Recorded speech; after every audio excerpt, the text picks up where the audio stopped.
I thought for a minute, the hesitation, that there might be a special song. So I was like, do I go? Do I stay? I don't mean no harm about what I'm about to say, but it's so funny, I got to share it. I'm kind of like Dwayne New. When you see something funny, I got to say it. I was minding my own business like I always do. It was Wednesday, and I was getting everything set up, and it gets kind of dark early, and I don't know about y'all, I don't like this time change. I don't know when I get tired too early and then try to go to sleep too early, and then I wake up too early, and I'm all mixed up. And except this morning, I woke up at 7:45 on a Sunday, which is late for me.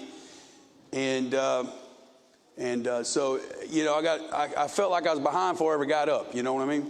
But I was minding my business Wednesday, and I was walking toward the front of the church. I was flipping on lights, and we've had a dog that's been kind of hanging out around here. We've had I'm sorry, I'm tickling myself. It probably won't be funny to y'all, but it's funny to me. And this dog looked like the hound from hell, because it was sitting up a week ago, my wife took a picture of it. It was a big old bulldog, and it was sitting up at the corner of the cemetery behind it, and it was just sitting in the corner like the hound of hell. I said, Jeannie, take a picture of that hound of hell. And we thought the dog was lost. It looked like he'd been in a fight, and a week later, it's still hanging out. So as I was walking, I hadn't seen the dog. And all of a sudden, that dog was just like lightning, went whew, just like I was watching TV, and in front of the glass out front, it went flying by, and I said, man, that dog was cooking, man. And about that time, Joey comes by about doing the same speed, and he's got a gun in his hand, and I thought, that was a Red Ryder carbine BB gun, wasn't it? And it was. It was. And I thought, man, Joey's a little guy, but he could run as fast as the dog. That dog couldn't get away from him. And I paused Joey and said, hey, I saw the gun. I was like, hey. And then he lost the dog, and then he got mad because he couldn't find the dog. But it was hilarious. Thank God for the dog catcher, because Joey would have to pump another few BBs into that dog. Bless his heart. And I thought, well, what did the dog do to deserve this? Well, guess what? When he told me, I was like, yeah, shoot that dog, That's as bad as a chicken killing dog. Back in my day when a dog was killing chickens, you just shoot them right on the spot and don't ask no questions, right? Well, the dog had found a package from the UPS guy and shredded everything that was on it, in it, around it. That dog deserved to get pumped full of BBs. But anyway, it ain't going to permeate. They're just going to pop, Ask me how I know that, because me and my brother used to shoot each other with a Red Ryder BB gun. How many of y'all still have your Red Ryder BB gun? Yep, I still got mine.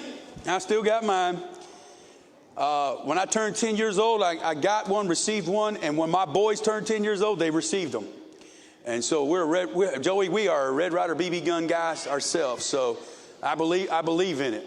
See, when you shoot a Red Ryder BB gun, it's kind of like what Paul says, when you aim up, you kind of miss the mark. Well, if you want to shoot anything out past 20 or 30 feet, that BB has an arc to it. If you don't watch it, believe me, because it goes so slow, you can actually watch the BB leave the barrel, and it has an arc to it. So, Joey, you were doing pretty good to hit that dog. I'm just impressed, all right?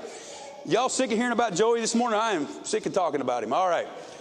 That was just too funny to share. You say, well, what does that have to do with today's sermon? Absolutely nothing. That has nothing. It's just one of them stories. I could really go about 2 or 3 different directions. I know a direction for this morning's sermon. So we're gonna kind of be around, but we're gonna go back to some familiar scriptures. I've really been, trying not to let what's happening in the world dictate what I preach, but I feel like the way things are. Last week, of course, we talked about that. And I still stand on everything that I felt like God said to us last week as far as the election goes. I don't know what's going to happen, folks. I just know that we're supposed to continue to be God's people. And we're still continuing to be people who pray for our leadership regardless of who they are. And I think that's a good place to be. I really do. There's enough hating going on in the world. We don't have to add unto it. So that pretty much surmises the synopsis of last week's message. And so